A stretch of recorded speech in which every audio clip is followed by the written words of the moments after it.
बिस्मिल्लाहिर्रहमानिर्रहीम। आज का हमारा टॉपिक है law of conservation of mass, जो कि चैप्टर 5 साइंस में से है। तो law of conservation of mass होती क्या है?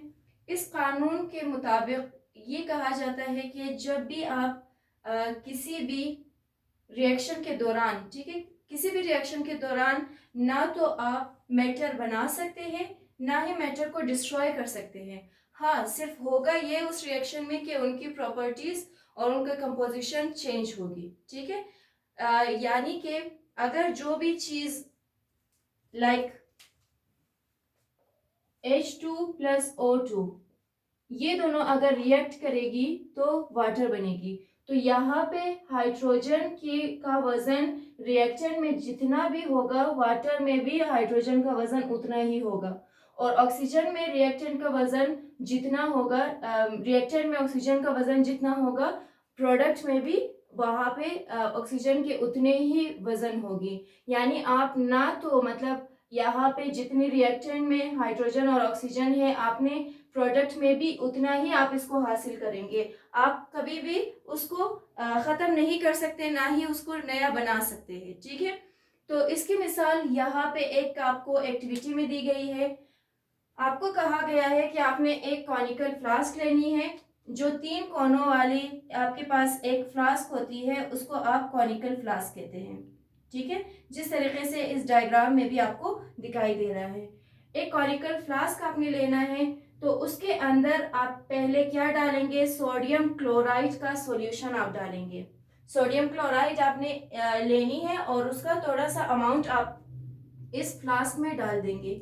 उसके बाद आप एक टेस्ट ट्यूब लेंगे। टेस्ट ट्यूब क्या होती है? आप अगर आपने देखा होगा तो टेस्ट ट्यूब बारीक आपके पास एक नाली की सूरत में होती है, पाइप की सूरत में होती है, जिसके अंदर आप मुख्तलिफ केमिकल्स डाल सकते हैं और आप यानी केमिकल रिएक्शंस करवा सकते हैं। तो ये टेस्ट ट्यूब आपने लेना है। उसके अंदर आप सिल्वर नाइट्रेट का सॉल्यूशन डालेंगे। पहले आपने क्या डाला? पहले आपने कॉनिकल फ्लास्क ली, उसके अंदर सोडियम क्लोराइड का सॉल्यूशन डाला। फिर आपने एक टेस्ट ट्यूब लेकर उसके अंदर सिल्वर नाइट्रेट का सॉल्यूशन डाला। अब इसी जो टेस्ट ट्यूब है उसको आप कॉनिकल फ्लास्क के अंदर रखेंगे। इस तरीके से आप रखेंगे कि जो सोडियम क्लोराइड का सॉल्यूशन है वो सिल्वर नाइट्रेट के साथ मिक्स ना हो, ठीक है। यानी जो आपके पास ये टेस्ट ट्यूब है, ये किसी भी तरीके से गिरना नहीं चाहिए। फिर आप इस कॉनिकल फ्लास्क का जो ढक्कन है वो बंद करेंगे कॉर्क की मदद से। कॉर्क एक खास किस्म का आपके पास आप लकड़ी की बनी हुई या रबर की बनी हुई चीज होती है, जिसकी मदद से आप मुख्तलिफ किस्म के बीकर या कॉर्क वगैरह फ्लास्क वगैरह के मुंह को बंद कर सकते हैं। अच्छा, आपने कॉर्क लिया, इसका मुंह बंद कर दिया। अब आप एक डिजिटल बैलेंस लेंगे, उसके ऊपर इसी पूरे फ्लास्क को रखेंगे और आप उसका वजन करेंगे कि उसका वजन कितना है, ठीक है। ये प्रोसेस हो गया। अब आपने सिर्फ यही कॉनिकल फ्लास्क है, इसको आपने लेना है और उसे शेक करना है, ताकि जो सिल्वर नाइट्रेट जो टेस्ट ट्यूब के अंदर है और जो सोडियम क्लोराइड इस कॉनिकल फ्लास्क के अंदर है वो अच्छे तरीके से मिक्स हो जाए। सही। ये जब कर लिया तो दोबारा आप इसी महलूल को या आप इसी कंपाउंड को जो आपने अभी मिक्स कर लिया है उसको आप दोबारा डिजिटल बैलेंस के ऊपर रखेंगे। डिजिटल बैलेंस के ऊपर जब आपने रख दिया तब आप दोबारा उसको वजन करेंगे। आप एक चीज नोट करेंगे कि जो चीज मिलावट से पहले, ठीक है, जो सिल्वर नाइट्रेट और सोडियम क्लोराइड का वजन था 300.23 ग्राम, मिसाल के तौर पर यहाँ पे लिखा हुआ है आपकी बुक में, तो यहाँ पे मिक्सचर यानी मिक्स करने से पहले भी वही वजन होगा और मिक्स करने के बाद भी वही वजन होगा। तो यहाँ पे आपको ये मालूम हो रहा है कि इस दौरान जो आपने यानी अलग अलग रिएक्टेंट के तौर पर जो आपने 2 चीजें ली थी बतौर रिएक्टेंट, उसका वजन भी उतना था और लास्ट में जो आपके पास प्रोडक्ट आया वही वजन है। कोई भी इसमें मैटर ना तो डिस्ट्रॉय हुई है, ना ही आपके पास ये प्रोड्यूस हुआ है, ना ही आपने नया मैटर बनाया है, ना ही आपने उसको डिस्ट्रॉय किया है, ठीक है। सिर्फ और सिर्फ यहाँ पे क्या होगा, जब आप इनको मिक्स करेंगे तो आपको व्हाइट प्रेसिपिटेंट सिल्वर क्लोराइड की मिल जाएगी। प्रेसिपिटेंट क्या होती है? आप कह सकते हैं किसी भी कंपाउंड में जो ठोस शक्ल में होती है, सॉलिड शक्ल में आपके पास कोई भी चीज होती है उसको आप प्रिसिपिटेट कहते हैं। अच्छा, इसका जो फार्मूला आपके पास होगा, सिल्वर नाइट्रेट, सिल्वर को आप Ag से के सिंबल से शो करते हैं, नाइट्रेट NO3 होता है।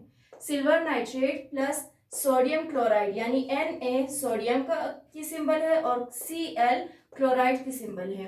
तो silver nitrate plus sodium chloride ये दोनों आपने रखा और जब इसको मिक्स किया तो लास्ट में आपके पास प्रोडक्ट में क्या बना, सिल्वर क्लोराइड बन जाएगी और सोडियम नाइट्रेट बन जाएगी। ये आपके पास है law of conservation of mass. दोबारा इसकी डेफिनेशन सुन ले कि law of conservation of mass के तहत ना तो आप मैटर को बना सकते हैं, ना ही किसी भी केमिकल रिएक्शन के दौरान किसी भी मैटर को डिस्ट्रॉय किया जा सकता है। अब नेक्स्ट टॉपिक आपके पास है टाइप्स ऑफ केमिकल रिएक्शंस, यानी कि आपके पास वैसे तो केमिकल रिएक्शन की बहुत सारी अकसाम हैं, लेकिन इस क्लास में आप इसके बेसिक 2 अकसाम के बारे में पढ़ेंगे। एक आपके पास है सिंथेसिस और एडिशन रिएक्शन, यानी आप इसी एक का नाम सिंथेसिस भी है या फिर आप इसको एडिशन रिएक्शन भी कह सकते हैं। और दूसरा आपके पास है डीकंपोजिशन रिएक्शन।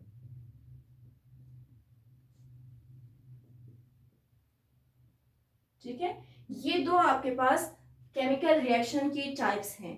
अब सबसे पहले हम सिंथेसिस और एडिशन रिएक्शन के बारे में पढ़ेंगे। ठीक है, सिंथेसिस और एडिशन रिएक्शन क्या होती है? सिंथेसिस और एडिशन रिएक्शन एक ऐसा रिएक्शन है आपके पास जिसमें 2 या 2 से ज्यादा आपके पास कोई भी मेटल एलिमेंट या कुछ भी आप कंपाउंड ले सकते हैं और उनको रिएक्ट करवाकर आप कोई कंपाउंड बनाएंगे, लाइक H2 प्लस Cl2 यानी हाइड्रोजन और क्लोरीन। ठीक है, ये दोनों रिएक्ट करके HCl यानी हाइड्रोक्लोरिक एसिड बनाएगी। अब देखिए यहाँ पे आपके पास रिएक्टेंट में 2 एलिमेंट्स है और प्रोडक्ट आपके पास एक आया है। इसी तरीके से H2 प्लस O2 हाइड्रोजन और ऑक्सीजन रिएक्ट करके H2O बनाएगी। यहाँ पे भी आपके पास 2 एलिमेंट्स रिएक्टेंट में है और प्रोडक्ट में आपके पास एक जो आपके पास कंपाउंड है वो बन गई है। इसी तरीके से कार्बन और ऑक्सीजन CO2 बनेगी, यानी कार्बन और ऑक्सीजन। यहाँ पे भी आप देख सकते हैं कि रिएक्टेंट में आपके पास 2 एलिमेंट्स है और जो प्रोडक्ट में आपके पास आया है वो है कार्बन डाइऑक्साइड, यानी एक कंपाउंड बन गई है। तो इस रिएक्शन को आप क्या कहते हैं कि 2 या 2 से ज्यादा जब आपके पास एलिमेंट्स या कंपाउंड्स जब मिलती है कोई एक कंपाउंड बनाती है, उसको आप क्या कहते हैं? सिंथेसिस और एडिशन रिएक्शन। अब इसमें लाजमी नहीं है कि सिर्फ आपके पास H2 और Cl2, इसमें हो सकता है कि 2 कंपाउंड भी रिएक्ट कर ले। ठीक है, जैसे CaO कैल्शियम ऑक्साइड और CO2।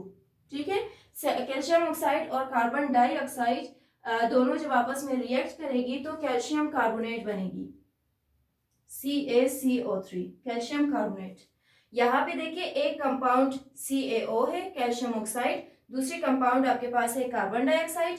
ये दोनों कंपाउंड जब रिएक्ट करेगी तो आपके पास प्रोडक्ट एक और कंपाउंड बन गई है जो कि है CaCO3 यानी कि कैल्शियम कार्बोनेट। इस मेथड को या इस रिएक्शन को आप क्या कहते हैं?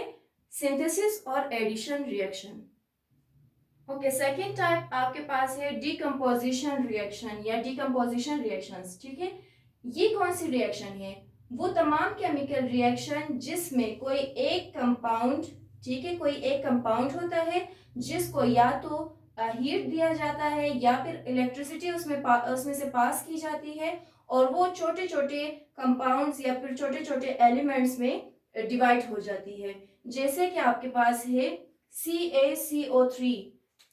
अभी जो आपने एक मिसाल ली कि कैल्शियम ऑक्साइड और कार्बन डाइऑक्साइड दोनों मिलके कैल्शियम कार्बोनेट बनाती है, इसी तरीके से जब आप कैल्शियम कार्बोनेट को हीट देंगे, ठीक है, इसको जब आप हीट देंगे तो आपके पास कैल्शियम ऑक्साइड और कार्बन डाइऑक्साइड बनेगी। अब यहाँ पे देखिए डिकम्पोज यानी कि छोटे छोटे हिस्सों में तकसीम करना। एक आपके पास कंपाउंड था, इसको जब आपने हीट दिया तो आपके पास दो कंपाउंड बन गए, एक है कैल्शियम ऑक्साइड और दूसरा है आपके पास कार्बन डाइऑक्साइड। ये आपके पास है डिकम्पोजिशन रिएक्शन। इसी तरीके से जब आपके पास पोटाशियम क्लोराइड यानी कि पोटाशियम को कहते हैं क्लोराइड ClO3, क्लोरीन और ऑक्सीजन O3, ये दोनों मिलके क्लोराइड बनती है। इनको जब हीट दिया जाता है तो आपके पास बनेगी KCl plus O3 sorry O2, ठीक है। यानी जब कैल्शियम क्लोरेट को जब हीट दिया जाता है तो पोटाशियम क्लोरेट को जब हीट दिया जाता है तो पोटाशियम क्लोराइड बनती है और ऑक्सीजन बनती है। अब ये देखिए पोटाशियम क्लोरेट है ये ClO3 क्लोरेट, ठीक है। जब Cl है सिर्फ ये क्लोराइड बन जाएगी, यह आपने फर्क रखना है। यानी ClO3 क्लोरेट और सिर्फ Cl क्लोराइड बन जाएगी। तो आप देखिए यहाँ पे भी आपके पास एक कंपाउंड था जिसको हीट दिया गया और वो टू कंपाउंड्स में डिवाइड हो गई। तो ये है आपके पास डिकम्पोजिशन रिएक्शन, यानी जब किसी एक कंपाउंड को हीट या फिर इलेक्ट्रिसिटी की मदद से दो या दो से ज्यादा छोटे छोटे अनासिर में तकसीम किया जाता है, उसको आप डिकम्पोजिशन रिएक्शन कहते हैं।